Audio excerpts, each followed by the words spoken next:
Ramades, nice. South Park is honestly one of my favorite adult animated shows of all time. With its unique style of satirical humor, animation, and the relevance the show has been able to maintain 25 years later, there is no doubt it is one of the best in the world of adult animation. And with a show of its size and status, you bet there's an abundance of fan content, some of which, however, has either been lost or forgotten. Today, I'm going to be talking about a 27-minute South Park parody and fan film released in October of 2011 called Trey Gets Stoned. Fan film became pretty popular, getting over 1.9 million views throughout its time on YouTube. There were a lot of things that set this fan-made parody apart from the others you can find on the web. The film was written and directed by a guy named Robert Patterson, and was animated by a team of filmmakers in France, Australia, and even China. This wasn't your regular South Park animation where most of the assets come from SB Studio or existing characters and backgrounds from the show. All the assets used for the animation, from the characters to the backgrounds, are all original assets that had to be created from scratch, and it really shines and is a standout from a lot of other animations. This isn't the case. This gives the animation the professional South Park quality, like it was actually made by the South Park team themselves. And this quality, for me at least, is yet to be seen by any other South Park animation. Another standout for this film besides the animation is its writing, a satirical take on the South Park creators, Trey Parker and Matt Stone. The entire film takes the phrase "Trey does everything" to the next level. It is widely known and even joked about by South Park fans that Trey has taken a pretty larger helm for the show in its last couple of decades on the air, as Trey is the primary writer and director for the show, while Matt mainly just does the voices. It isn't to say that Matt hasn't contributed to the show at all, but it's just that he does a bottom of the barrel job compared to Trey Parker. I was doing some research and this seems to be due to the episode Coversaurus, a season 1 episode that Matt Stone wrote. The episode isn't great, and Matt himself admits this. It is his lack of confidence in his writing abilities. It's the sort of reason why he has distanced himself from that aspect of the show. Yet both Matt and Trey are co-credited for almost every episode that they do, even though Trey is mostly doing the heavy lifting a lot of the times. This is satirized and Trey gets stoned to the extreme. I like how in the parody Trey and Matt are different from their real-world counterparts. In real life, Trey and Matt are both married, well, one of them used to be, but in the parody, Trey is single and has doubts in life because he has a micro penis. This is what it looks like. He has a difficult time getting women, but with Matt, it's the exact opposite. People see him as the one who does the heavy lifting with South Park, even though that's not the case. He takes a lot of the credit for South Park and is pretty popular with the ladies. I mean, he's literally a sex symbol as every girl wants to sleep with him. When it comes to Trey, he's ostracized and not respected like Matt Stone. Do you want me to say something in Cartman's voice? Get away from me! I think the film is very clever with this twist on the creators, and one that I definitely enjoyed, and it definitely adds to the film's humor.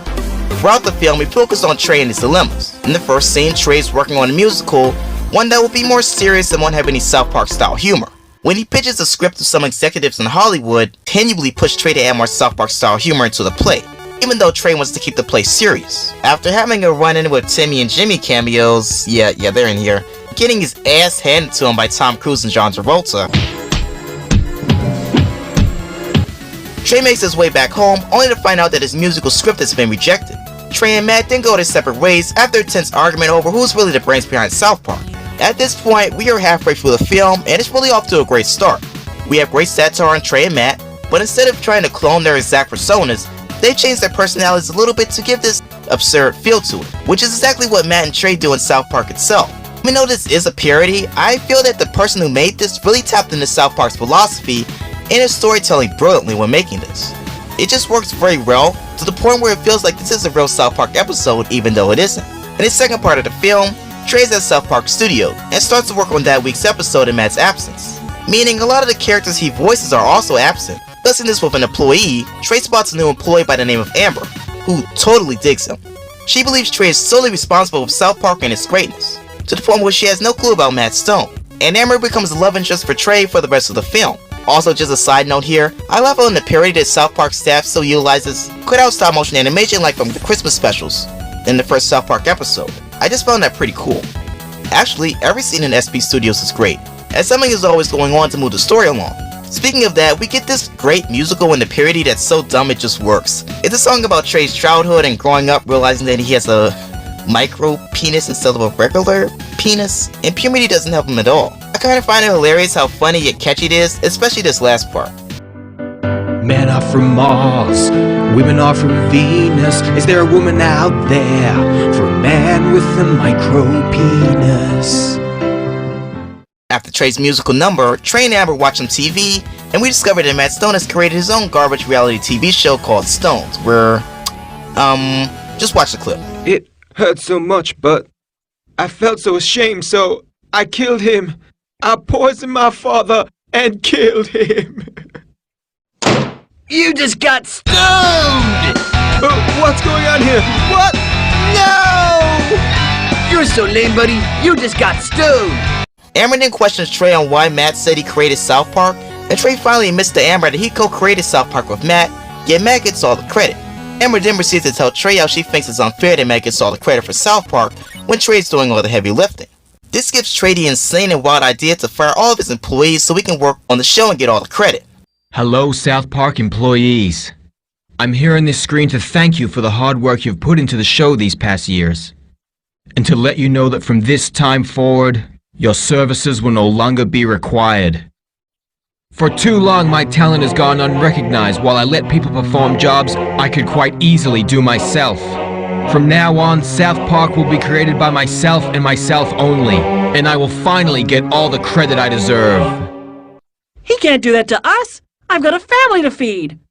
He's taking our jobs! He took our jobs! Then Trey sets out to make the best episode of South Park ever. 6 days later, the episode airs, Amber loves it, and the episode even makes headlines, and all the credit goes directly to Trey for making the greatest episode of the show. Then Trey confesses to Amber the secret that he has a micro penis, and Amber turns out to be total sham, cause... Aren't you gonna say something? I'll tell you what I'm gonna say, buddy. You just got stoned! What? What? No! Amber!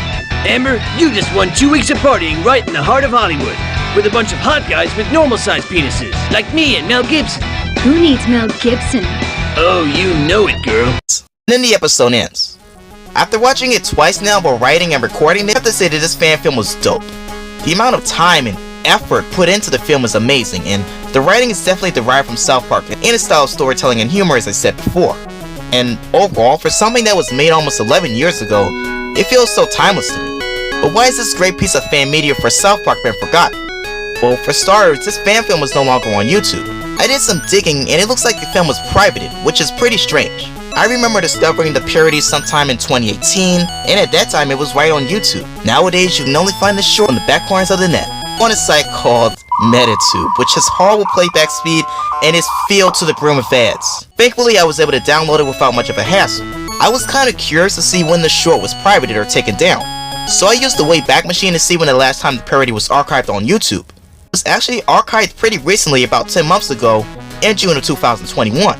Now March of 2022 at the time of writing and recording this, but basically it was the last archived time this film was available to the public. Even stranger is the channel who uploaded the fan film, currently disconnected, hasn't uploaded on his channel in over 6 years and has deactivated all of his other social medias, such as his Twitter accounts. All of a sudden he takes the video down in June of last year. For a video that was public on his channel for over 10 years, it doesn't make much sense at all, to me at least. And all of his other content is still on his channel. Also, just a side note here, while editing, I also saw while editing that the video was also unlisted, so when a video is unlisted you can't see the video on their channel, so that means he was obviously trying to hide the video, but that was on the last capture. I just wanted to mention that as a note.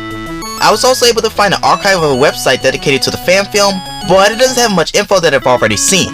Overall, it's just sad to see such a great piece of fan content to be hidden away and forgotten about the time. The amount of great animation, solid storytelling and writing should definitely be celebrated. And hopefully with the making of this video, this fan film resurfaces, becomes more discussed. If you enjoyed the video, be sure to like and subscribe, and I will see you around Malamas in the next video.